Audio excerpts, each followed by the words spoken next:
నన్ను అనసూయ అంటారు. ఎంతమందికి తెలుసు స్త్రీ ఋషులు ఉండేవారు ఒకప్పుడు అని? తెలుసా అందరికీ? తెలుసు. అంటే త్రేతాయుగ కాలం నాటి స్త్రీ ఋషులు వారు ఎంత గొప్పవారో మీకు తెలుసా? వారు ఒక సృష్టికి ప్రతి సృష్టి చేయగల అత్యద్భుత శక్తిమంతులు. మరి వాళ్ళంతా తెరమరుగైపోయారు. ఎందుకు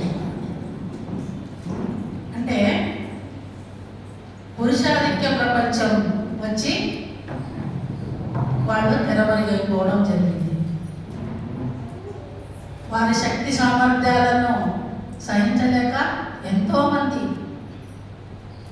పురుషులు స్త్రీలని ఏ విధంగా అణగదొక్కాలి, వాళ్ళని వెనక్కి వెనక్కి పంపించేయాలంటే ఏం చేయాలి అంటే స్త్రీలను వాళ్ళని ముందుకు రానియకుండా చేయాలంటే ఒకే అస్త్రం ఏది?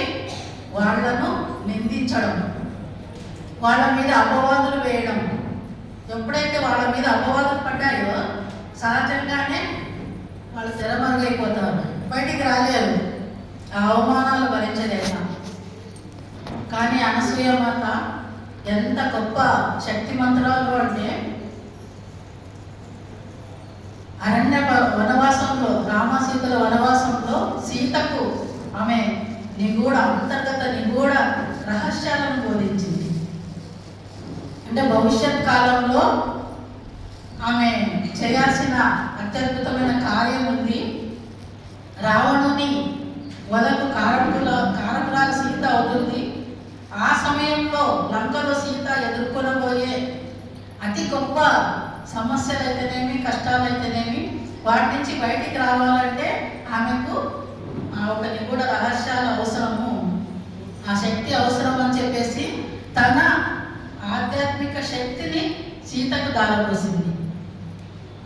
అంతేకాకుండా ఒక సమయంలో మన త్రిదేవులు ఉన్నారు కదా, లక్ష్మి, సరస్వతి, పార్వతి, వాళ్ళ ముగ్గురికి ఒక డౌట్ వచ్చింది. ఏ విధంగా ఎవరు మా ముగ్గురులో గొప్పవాడు ఎవరు అని అనుకుంటున్నప్పుడు నారద మహర్షి వచ్చి మీకంటే గొప్ప శక్తిమంతురాలు భూలోకంలో ఉంది అన్నప్పుడు అనసూయ మాత్రం చూపిస్తాడు. అవునా, అంతగా గొప్ప ఆవిడ, అంత గొప్ప శక్తిమంతురాల, అయితే పరీక్షిద్దామని చెప్పి వాళ్ళు ఇనుప గుగ్గుళ్ళు, వాటిని గుగ్గుళ్ళుగా ఉడికించాలి అన్నప్పుడు ఆమె గుగ్గుళ్ళుగా ఉడికిస్తుంది ఇనుప గుండ్లని. అలాగే త్రిమూర్తుల్ని పంపిస్తారు వాళ్ళు పరీక్షించడానికి. వాళ్ళు వచ్చి ఆవిడకు ఆతిథ్యం అడుగుతారు. సరే ఆతిథ్యం ఇస్తానన్నప్పుడు మేము ఒక వ్రత నియమంలో ఉన్నాము, వివస్త్రగా మాకు వడ్డించాలి అని అడుగుతారనమాట. అది నా పాతివ్రతానికి భంగము కాబట్టి అని ఆలోచించి ఆవిడ త్రిమూర్తులను పసి పిల్లలుగా, పసి బాలులుగా మార్చి వాళ్ళకి తన పాలను అందిస్తుంది, పాలిచ్చి ఆతిథ్యం ఇస్తుంది.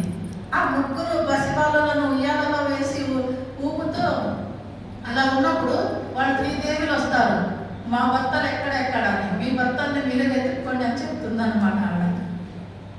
అంతేకాకుండా వాళ్ళ అత్రి మహర్షి, అనసూయ మాత అలా వాళ్ళ ఆశ్రమాన్ని నిర్మించుకోవడానికి అనువైన స్థలాన్ని వెతుకుతూ వెళ్ళినప్పుడు చిత్రకూట సమీపంలో ఆ ప్రదేశాన్ని అంతా చూసినప్పుడు ఆశ్రమాన్ని నిర్మించుకోవడానికి అక్కడంతా నిర్జీవంగా ఉంటుంది ప్రదేశం అంతా.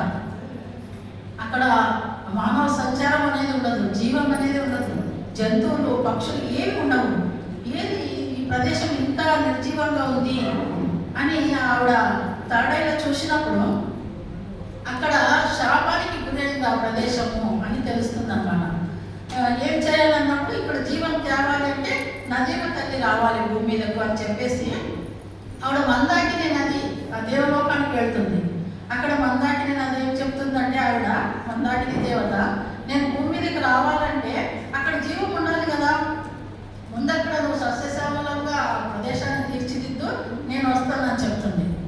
అనసూయ మాత కిందకు వచ్చి ఎవ్వరు ఎక్కలేని ఒక పెద్ద బండరాయి మీద కూర్చొని ఆవిడ సంవత్సరాల పాటు దీర్ఘ తపస్సులో మునిగిపోతుంది. తపస్సు అంతా అయిపోయిన తర్వాత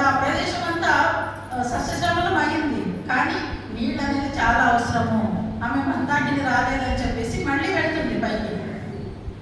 నదీమ తల్లి దగ్గరికి వెళ్ళినప్పుడు అసలు మళ్ళీ ఎందుకు వచ్చావు నువ్వు, ఆ పనేదో నువ్వే చేసుకోవచ్చు కదా అని అడుగుతుంది మందాకిని. అలా కాదు, నా కోసం కాదు, భవిష్యత్ తరాల కోసం నీకు దిగి రావాలి అన్నప్పుడు ఆవిడ ఆలోచనకు, ఆవిడ ఒక ఏదైతే ఉందో తన భావనకు, అంటే తన కోసం కాదు సకల జీవరాశి కోసం అడుగుతా ఉందని చెప్పేసి మందాకిని నది భూమి మీదకి దిగి వస్తుంది. దిగొచ్చి అక్కడ సస్యశామలం చేస్తుంది. చిత్రకూట ఆ ప్రదేశంలో మేము వెళ్ళాము. మందాకి నది ఉంది. నదికి ఆ వైపు యూపీ, మధ్యప్రదేశ్ ఒకవైపు, ఉత్తరప్రదేశ్ ఒకవైపు ఉంది అన్నమాట. చాలా అత్యద్భుతమైన ప్రదేశము. అక్కడే అనసూయ అత్రి మహర్షులు ఆశ్రమాన్ని నిర్మించుకున్నారు. సీతారాములు కాపురం చేసిన గుహ కూడా అక్కడే ఉంది. అత్యద్భుతమైన శక్తి క్షేత్రము. అవకాశం ఉన్నప్పుడు మీరు వెళ్ళిరండి. నాకు ఈ అవకాశం ఇచ్చిన పిరమిడ్ స్పిరిచువల్ సొసైటీ వారికి, అనసూయ మాతను ఆహ్వానించినందుకు కృతజ్ఞతలు తెలుపుకుంటూ ధన్యవాదాలు. Thank you.